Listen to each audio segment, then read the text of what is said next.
and welcome to our presentation of structure charts given by Jake Keene and Jason Catmull. This presentation will cover the definition of structure charts, what they are comprised of, and a simple demonstration of how to use them.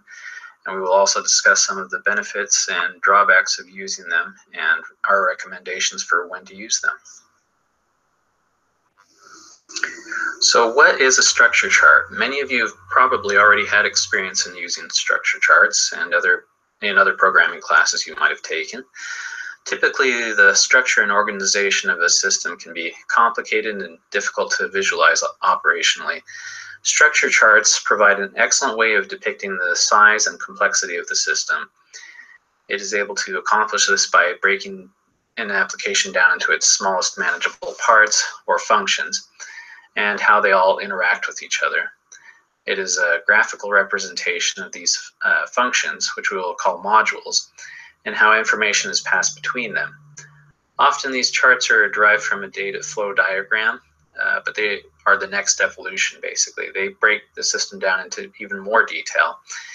And in its simplest form, it contains three main components, which are comprised of functions, lines that connect the functions, and parameters representing the data flowing between them.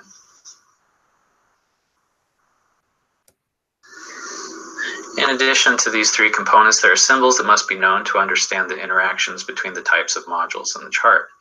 As mentioned earlier, a module represents a function, whether that be a process, subroutine, or a task.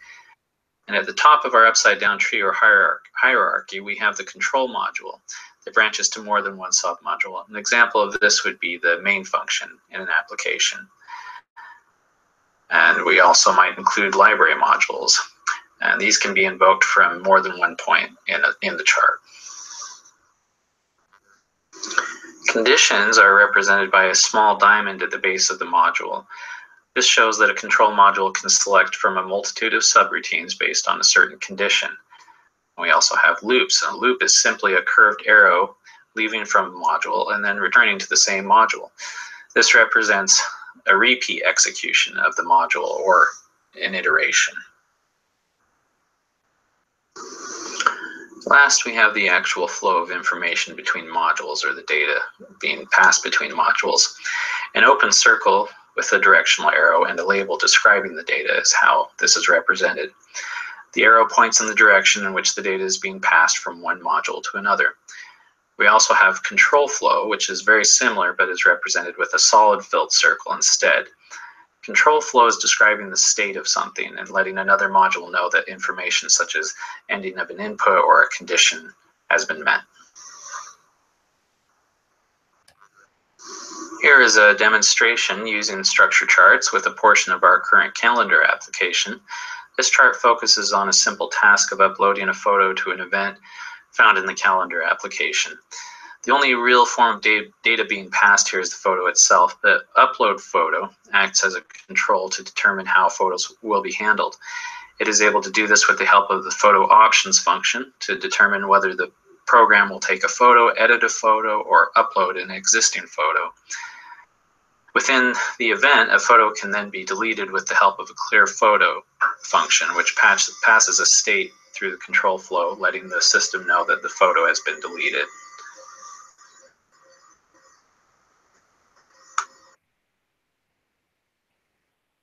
There are many advantages to using structure charts. One is that it simplifies the complex structure in a way that you can see where data is going between functions.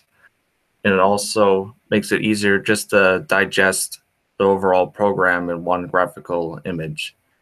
This helps make planning easier for projects because you're able to divide up the complex task into functions and variables and understand what's going on in this program.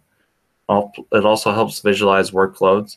If you're dividing up the project into several teams or members, you're able to understand where your part of the code is going into the project and how it helps other functions work out.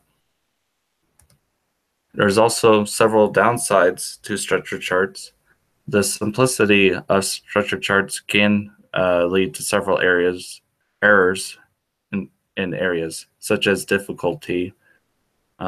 certain functions may be more difficult to code than others, and you won't necessarily be able to tell that just from a quick glance at a structure chart. It kind of represents all functions similarly. You also, the simplicity structure charts will also mislead and guesses of project length. This is because it's similar with difficulty. You can't necessarily tell how long coding certain functions may take, and errors, as we may know, may occur. And in terms of man hours, the simplicity of structure charts and can mislead, similar to a project length, can mislead to incorrectly guessing how long coding or finishing this project may take and may lead to more man hours than were planned. Finally, we recommend using structure charts in a couple different scenarios, such as when you're representing the complex structures and or programs in an easy graphical way. So you can represent variables being passed between functions, and it helps just break down the big project overall. We also recommend using structure charts when teaching because it can be very effective to show how important it is to know what are happening to your variables, which functions they're being passed in between, and it can help lead to finding errors in your program. And we also recommend using them when you're trying to divide tasks or assign tasks to certain members. And this is our works cited.